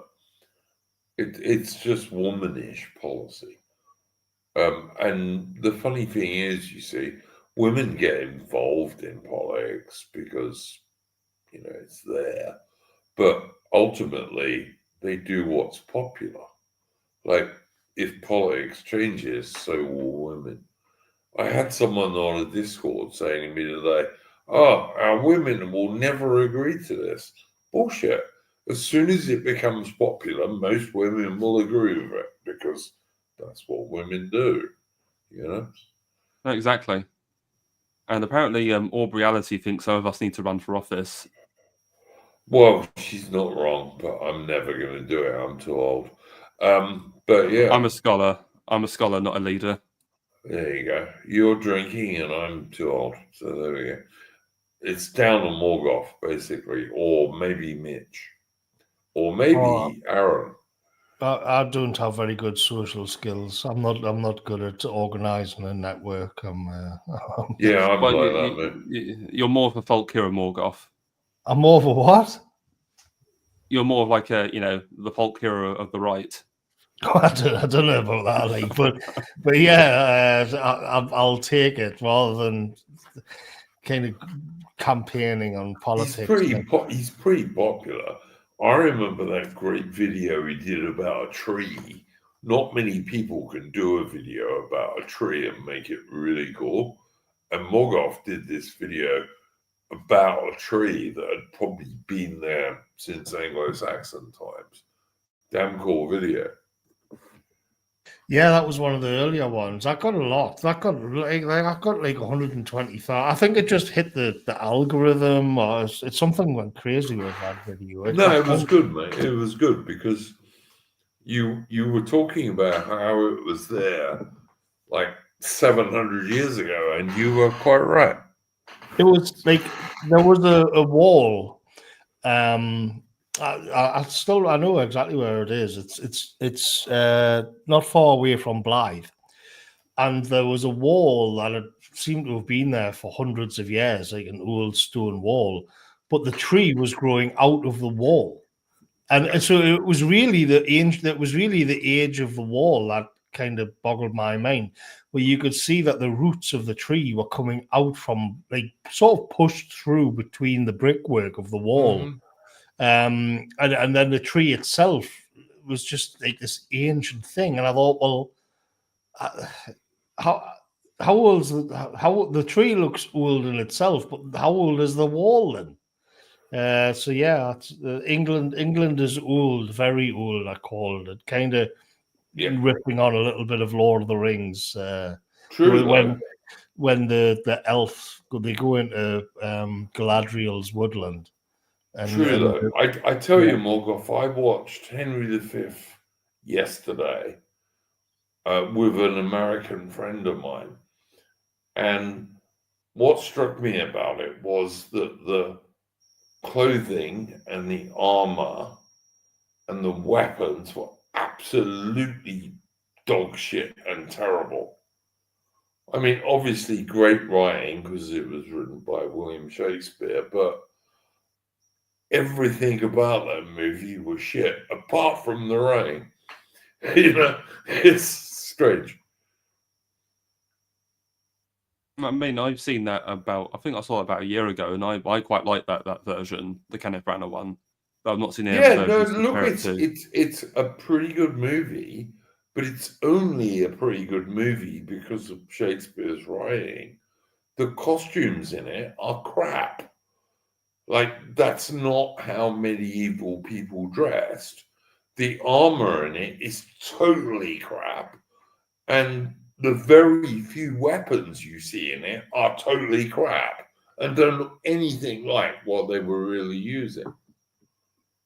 I was actually talking to, I'm not sure if it was Mitch or it might have been Aaron Hook earlier, because I was on Aaron Hook's stream about the Battle of Rorke's Drift earlier, and I did point out, Morgoth, I was on your stream with Endeavour when I did that. But I was saying it like probably Laurence Olivier's Henry V was a little bit more accurate, apart from the fact you didn't need a bloody crane to put you on your horse. That's just nonsense, you know? Yeah, the armor in the Laurence Olivier version was from, I don't know which museum in London it is, but it was actually all from the era, and a lot of the weapons were as well. So the horses were all in Ireland, of course, because it was 1944, and all British horses were being used to raise crops to make money for the Americans, because in 1944 Britain was nothing more than a US military colony, basically, totally bankrupt. But yeah, I mean, it's funny because we've been talking about all of the tensions and the government and the Europeans all running their mouths off, nothing to back it up. You'd expect that with tensions like this running the way they are, you would expect that there'd be lots of like patriotic films or TV series and stuff like that coming out to get everybody in the mood. And there's nothing. They can't even do that. You'll get Black Anne Boleyn. They can't even. You can't.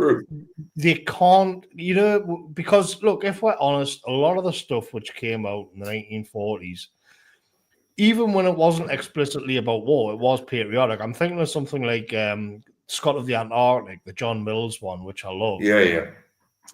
It was Vaughan Williams did the soundtrack to that as well, and but you still it's not directly about war, but it's still this great patriotic, makes you proud to be an Englishman. It's a wonderful film, and so it's in there in the background, and it's sophisticated, and it pushes the right buttons in the population.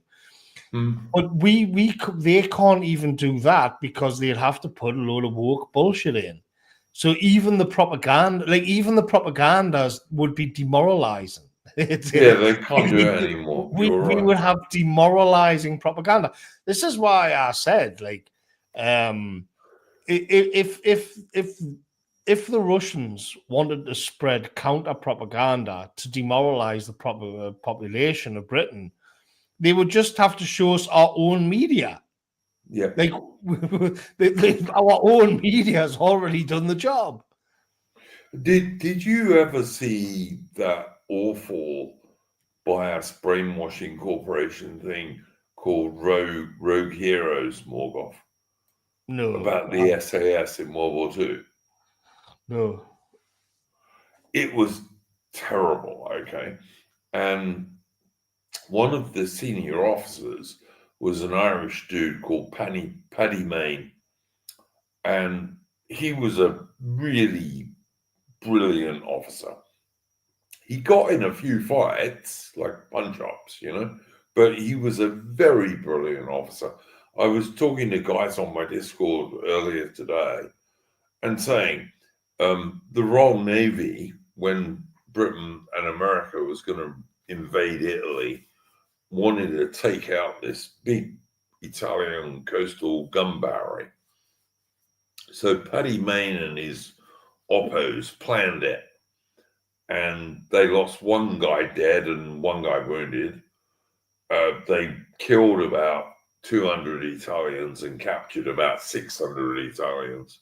And the only thing that Paddy Mayne was upset about was an Italian woman got killed by a British grenade because she was visiting an Italian officer, if you know what I mean. And that was the only thing he was pissed about. And he has been recommended for the Victoria Cross. Of course, the Labour Party said no, because Paddy Mayne was far too warlike, shall we say, for anyone in the Labour Party, or even the so-called Conservatives, to give him a Victoria Cross.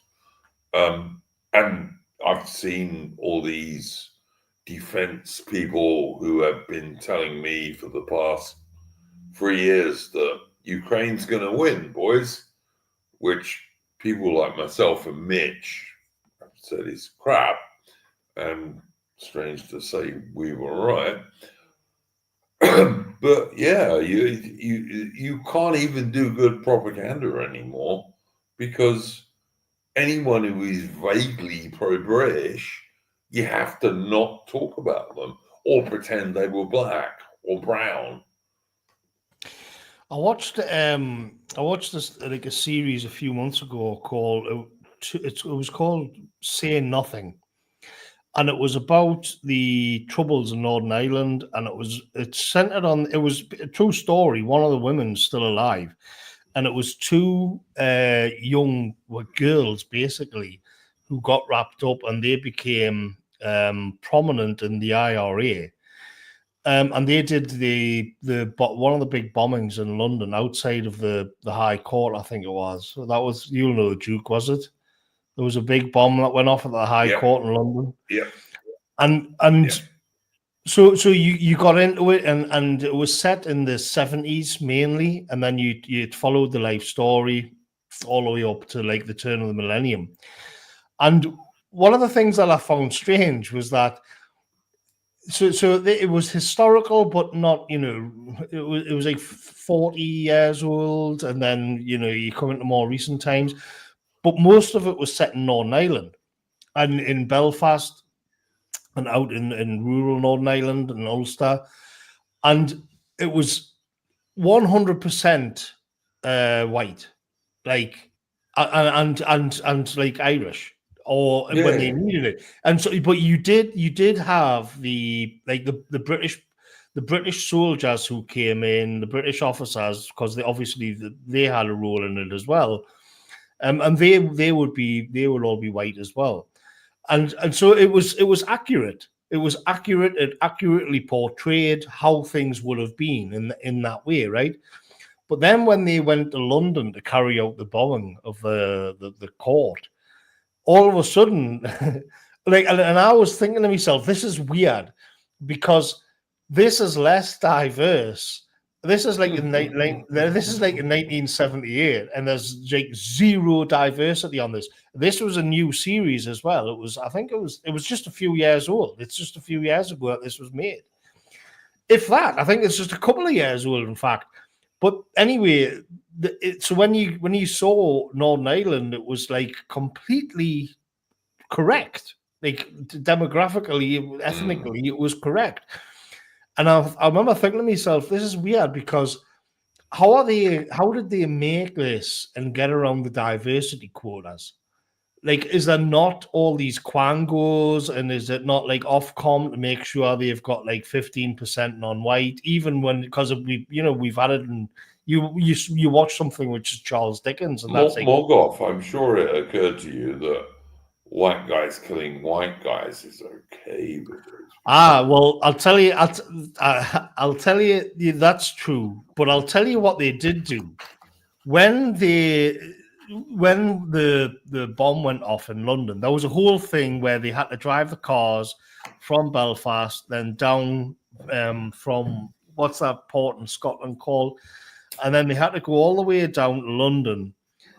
And when you actually got to London, it was like 40% black. and all of the police were black. Yeah, All of the police officers were black. All of the people doing the investigations were black. And I realized then that what they did was to lump all of the diversity quotas into London and say, because even then, like in the early, the late 70s or the early 80s or whatever, London still wouldn't have been all that diverse. It wasn't. I lived there then, Morgoth, and it was not. No. Yeah.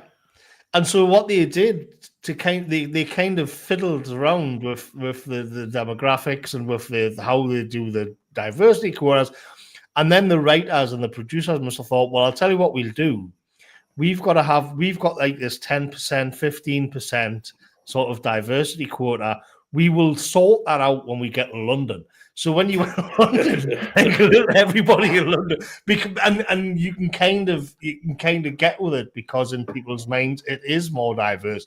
But it meant that when you are in Belfast, there was nothing at all, and then they made up for it in London. I was going to ask you actually, Morgoth. I remember when most of our little corner shops in London, because I used to live about 7 or 8 minutes walk from Tower Bridge on the south side, so you couldn't get more central London.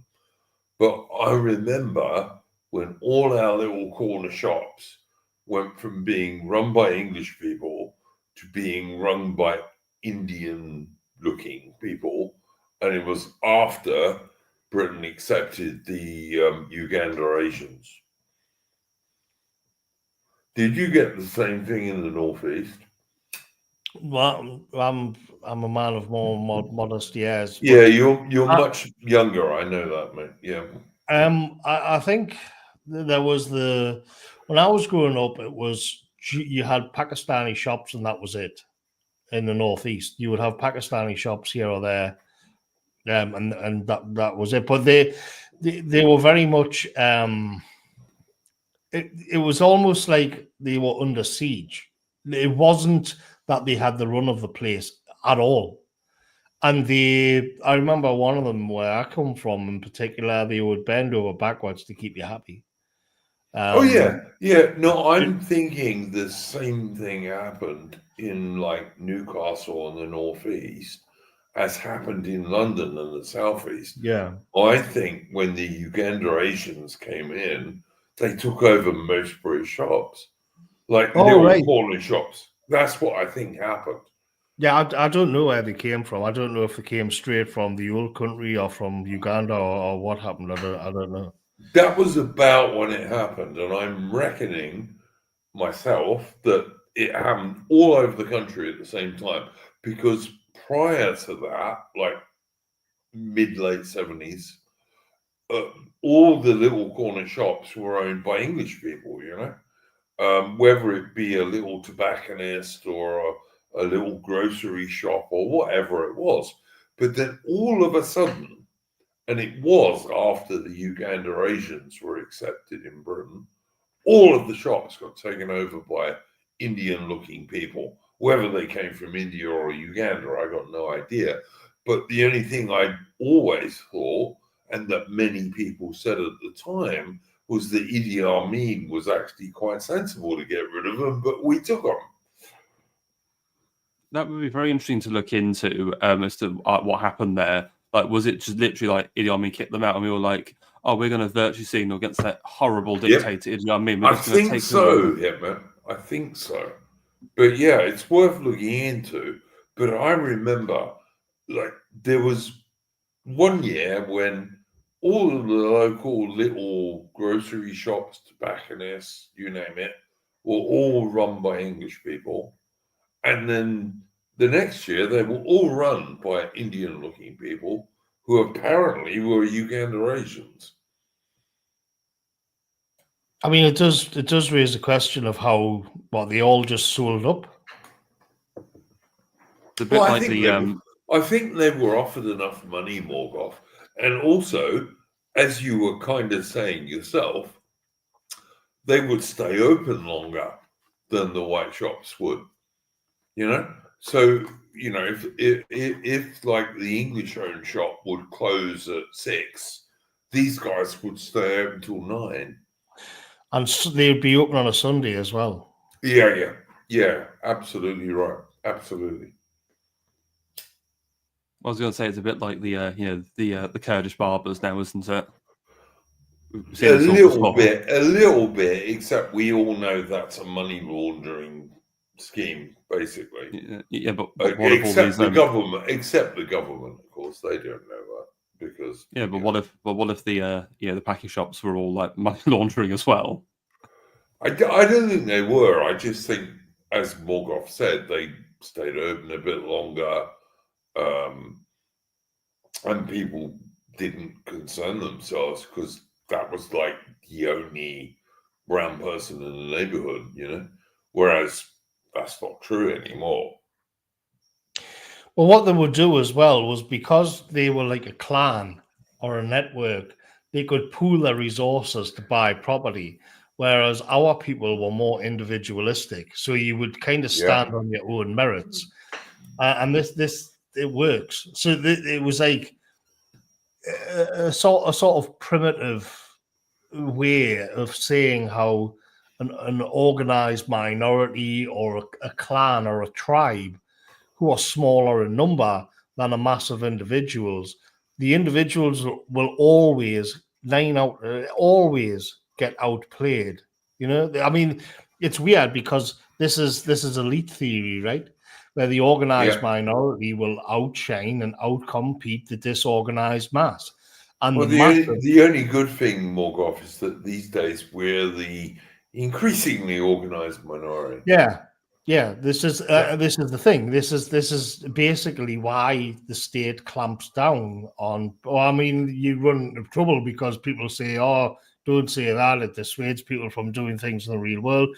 But the fact is, the state suddenly begins to take an interest when you are actually organizing offline, more than if you're just like me and you just write a blog.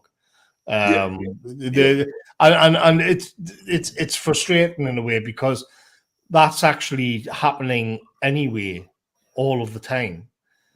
Informal agreements between people who trust each other, rather than where everything's just this formal contract, which is a kind of typical sort of Anglo thing, where it's a formal drawn up contract.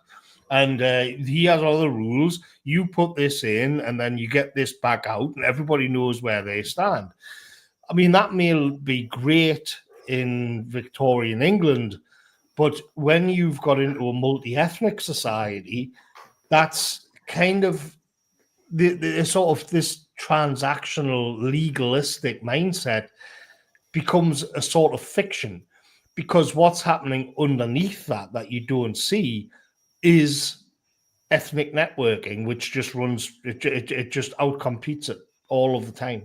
Except we have to do it too. I would say. So this it explains a lot of the disasters that have befalling us, where there's everywhere you even see it. This is the problem when you hear people talk about British values and British identity and the rule of law and everything.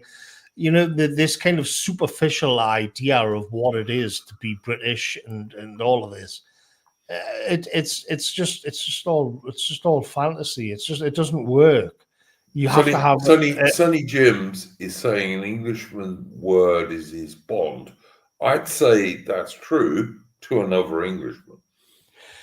Yes, it's well. What happens when that becomes formalized into a contract, and then you begin to? I mean, look, civic nationalism is basically a contract, and everybody gets it's where your ethnic background and what allegiances you may have, none of that matters. Everybody's just an individual. Well, this isn't actually how this isn't actually how the world works in reality. This it's a kind of abstraction. Whereas in reality, what happens is that two brothers and their cousin will pool their resources to outcompete somebody at an auction for a corner shop. And the man who is this bootstrap pulling individual will lose. And it's the same, you can scale it all the way up to the rape gangs and all of this, where there's this kind of omerta on who did what within the guilty community, let's say. And it's like, well, I know to keep my mouth shut. Whereas it's our people who are just wandering about like antelopes on the steps getting preyed upon. These are hard realities that we're going to have to confront. And which it's getting better, I think, Morgoth. I think people are waking up a bit. Even like in inverted air quotes, normies are starting to wake up about some of this stuff. Yeah, there's an implicit now understanding because everybody gets it. There's not where the numbers coming in now are just which are here now are just so great that any kind of exotic factor, any kind of interest is long since gone. And you get that sense if you're in the supermarket and you see like a loud foreigner on their phone and you meet eye contact with another Brit, and there's that little subtle thing going on where we get it, everybody gets it. Yeah, no, I totally agree. Before we go to whatever people want to shill, anything to say, Aaron or Hitman? We seem to have lost Mitch at the moment, sadly. Yeah, I'll just say about the Ugandan Asians. They were let in by the Heath government, and ironically, if we'd had a Labour government at the time, most of them probably wouldn't have been let in, given what they did in '68 around the Kenyan Asians. I can believe you, Aaron. Like, I don't think the so-called, in air quotes, Conservative Party is at all bad. What a surprise, the Tories being more progressive than Labour. Yeah. Was there anything else you wanted to say, Hitman? No. All right. Morgoth, is there anything you would like to shill, sir, before we close? I've got a new article up on the Substack, Morgoth's review on Substack, that I posted the other day. Beyond the Garden of AI slop. Looking at how similar to what we were just talking about, actually talking about how AI is just going to render everything into a generic gloop. But I think with artisan small networks doing things for the love of it may see us through. For me, it's a surprisingly optimistic article. But yeah, you can find everything that I do on Substack. So yeah. And also, obviously, follow Morgoth on X, Twitter, and also on YouTube. Novatrix, can I just say, I just looked at entropy and I can't see your chat, mate. So tell me what it is in the chat here and I'll answer it, okay? Because I can't see it on entropy. I just looked. Anything you would like to plug, Aaron? Yeah, I've got a live stream tomorrow at 6 p.m. GMT. This will probably interest to everybody listening, particularly Americans. It's going to be about the life of a man called Louis Zamperini, who was an American Olympian at the 1936 Berlin Olympics, and then he was in the US Army Air Force in the Pacific. His plane crashed. He survived for, I think it was 43 days at sea across the Pacific. And then he spent 2 years in a Japanese prisoner of war camp. And so he sort of told his life. And I'm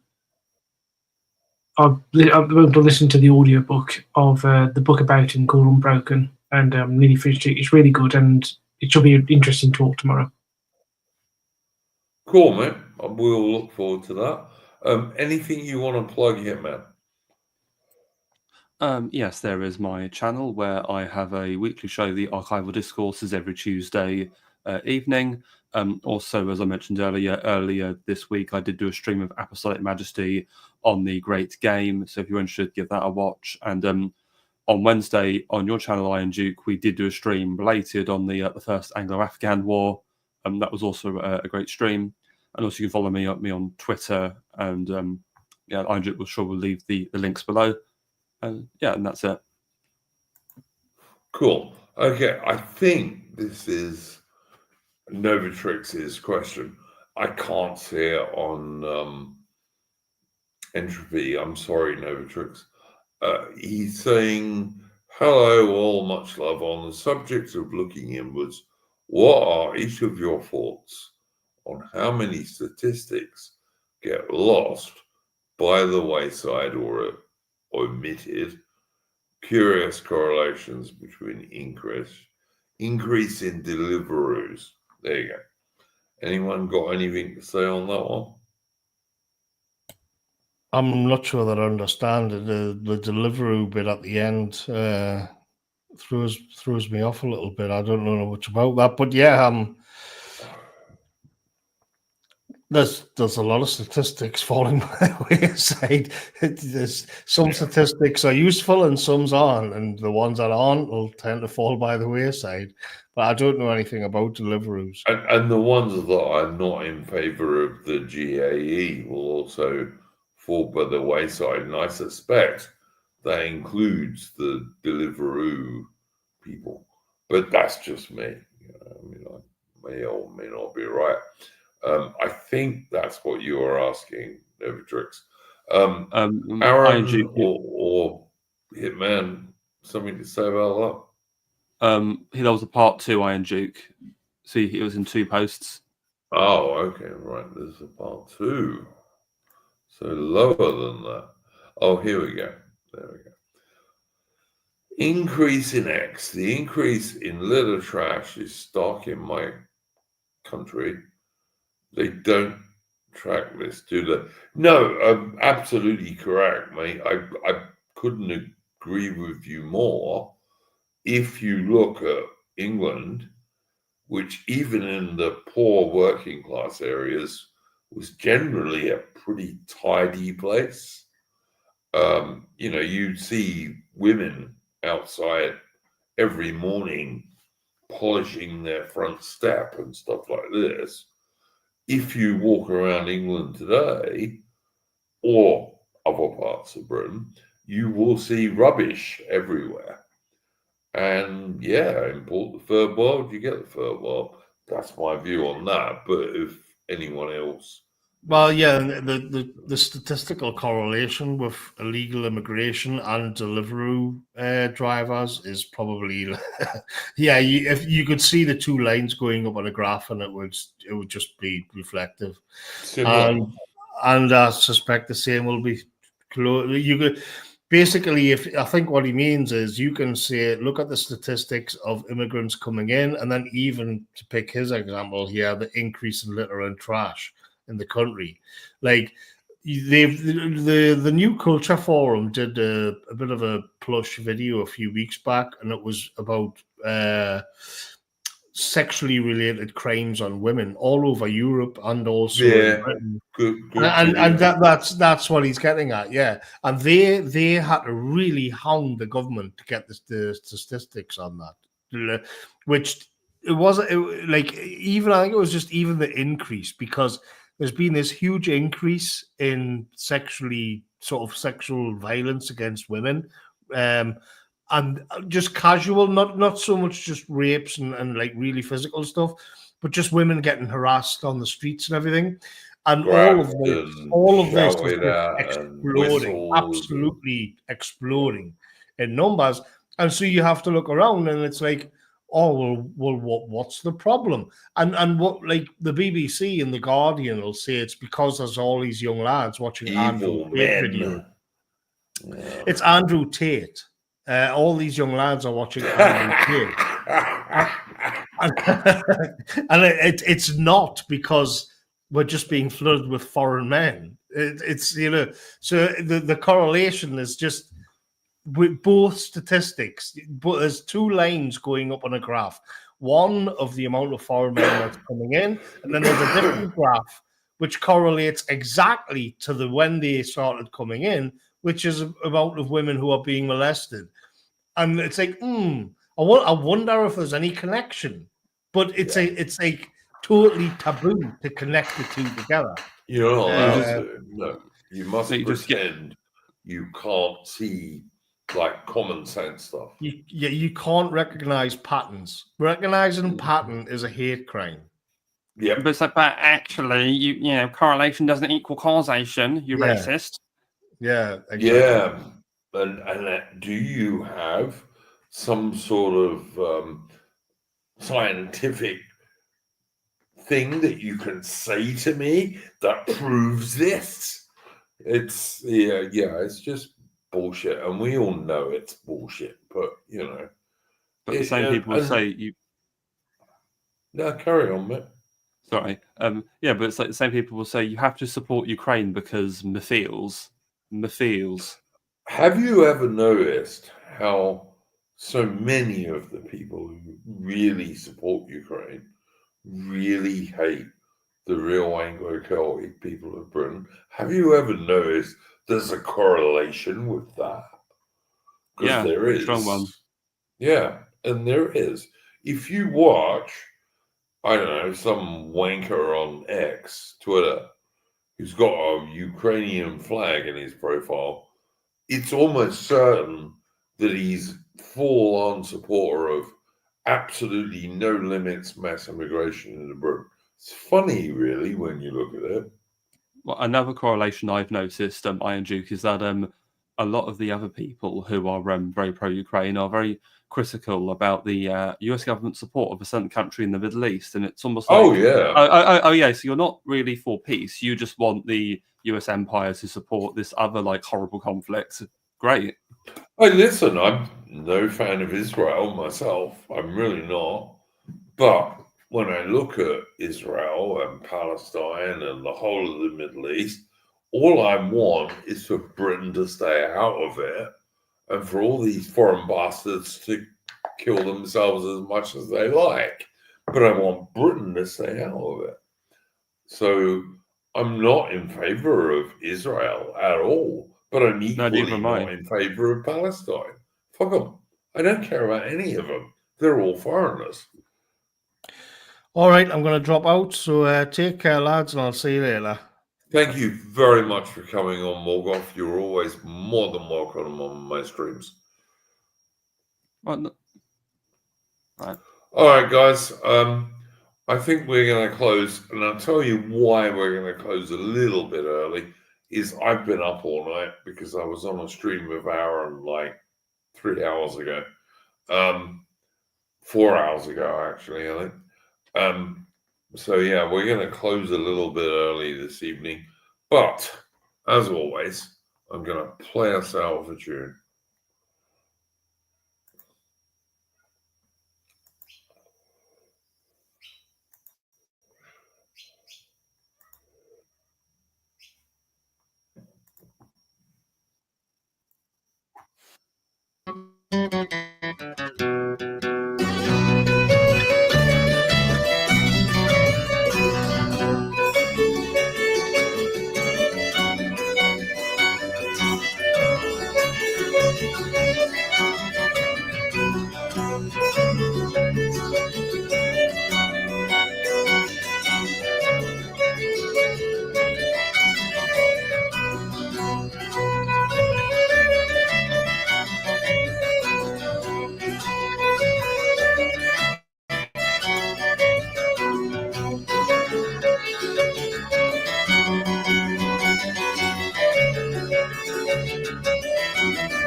All right, gents.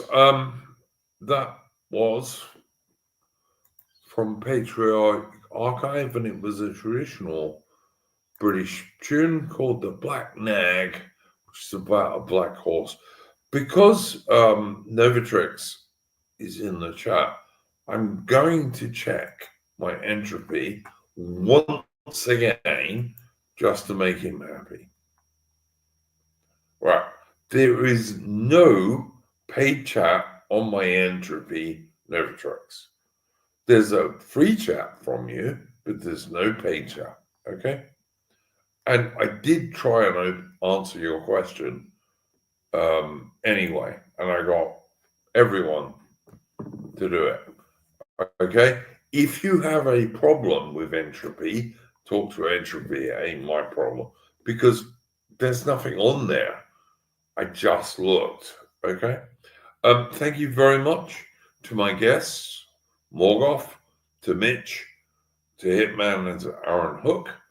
And we will see you next Wednesday when I think we're going to do the story of Suakin, the port in the Sudan in 1884 to 1885, which is not, you may be surprised to learn, a British defeat, but also includes a British warship, which is still around, and also the very first diggers from Australia, the New South Wales contingent, who went to the Sudan to try and help rescue General Gordon. So, yeah, Wednesday we'll be doing that one. Novatrix, I'm sorry, mate. I don't know what else to do. If you have an issue, send me something in the comments and I'll answer it in the next stream. That's all I can do.